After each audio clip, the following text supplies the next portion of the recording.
Have you been ripped off, conned or just shortchanged? We're here to fight for your rights. At the end of their tether. Spotting the latest scams and making sure you make the most of your money.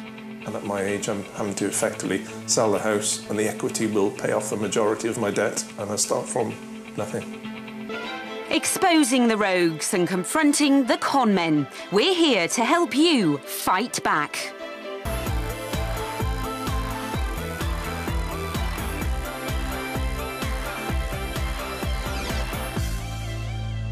Now, you might have seen people smoking things like these, e-cigarettes. There's been lots of debate about their health benefits, but not so much has been said about the risk of them exploding.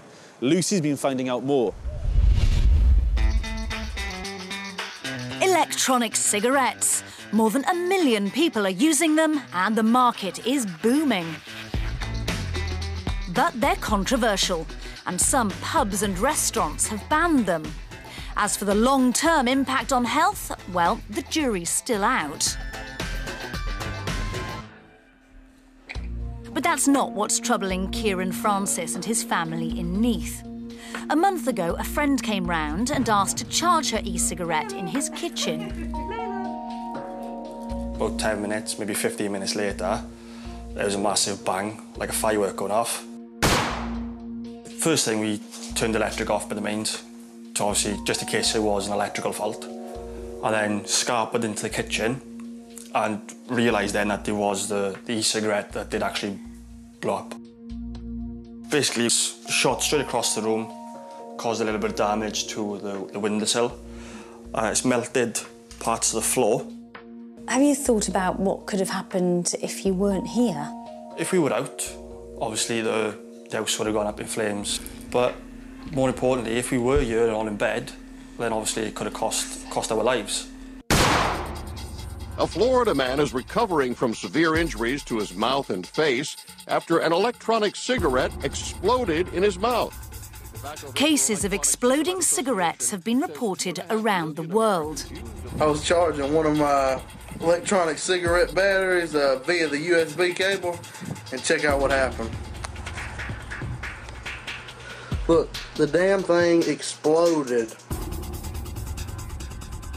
They're a problem across Britain too. They caused a blaze at this Derbyshire nursing home, which left one woman dead. And XRAY has learnt of at least 6 other cases dealt with by firefighters in Wales in the past 2 years. And that could just be the tip of the iceberg if more people aren't reporting incidents.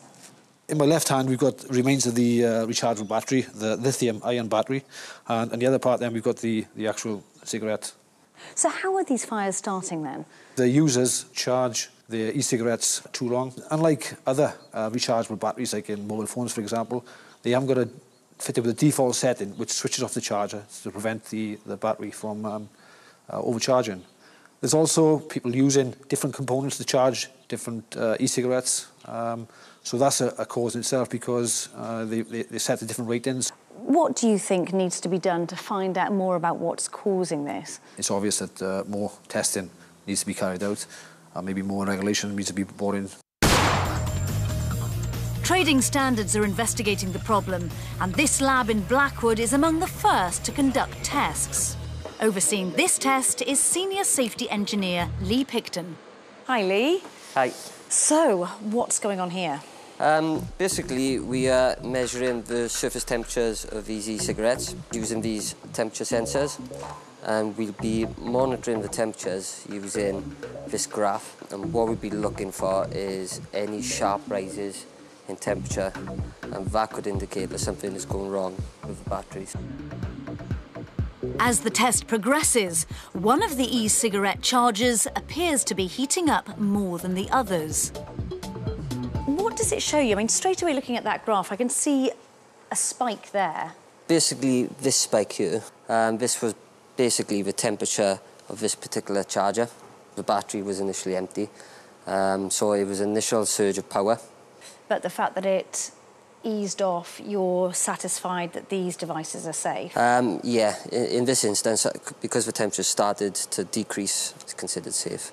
If the voltage did not drop off, as you can see here, then what can happen is the temperatures can increase and increase and increase until the battery potentially could rupture. With more testing, it's hoped that e-cigarettes can be made safer. But until then, users need to take care. It's important we get the message out and say, OK, buy them from reputable sources, make sure you don't mix and match, and don't overcharge them, don't leave them unattended when they charge them.